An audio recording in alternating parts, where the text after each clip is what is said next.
The old beach house had been in the family for generations, and every summer, my grandfather would take me to the cove at low tide. He called it the unwriting. The sea holds more than shells and driftwood, he'd say, his gnarled hand gripping mine.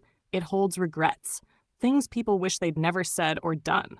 He taught me how to find them, smooth, gray stones that felt unnaturally warm, or bits of sea glass that seemed to hum faintly when held just right. You had to listen with your fingertips, not your ears. When you find one that calls to you, he said, you throw it back into the deepest part of the waves, the salt and the current. They unravel it. As a child, I thought it was a story, a bit of seaside magic. I'd throw stones into the surf and imagine forgotten arguments and broken promises dissolving into foam. I never asked him how he knew about it, or what he had cast back himself year after year. He died in the winter. This summer, I came back alone. The beach house creaked in the wind, and the sea looked endless and indifferent. Grief sat in my chest like a stone. When the tide receded, I walked down to the cove. The sand was cold and slick beneath my feet.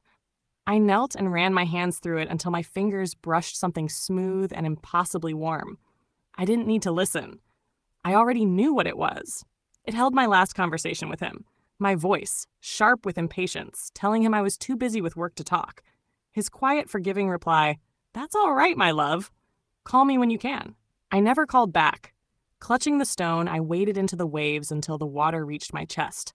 I threw it as far as I could, watching it vanish into the gray. The sea didn't answer. The world didn't shift. But the sound of the surf seemed softer somehow, as if it too had exhaled. When I finally turned to go, I realized the memory was still there, but it no longer cut. It had worn smooth, like something the ocean had spent years shaping. The sea hadn't taken my regret. It had only taught me how to carry it without pain.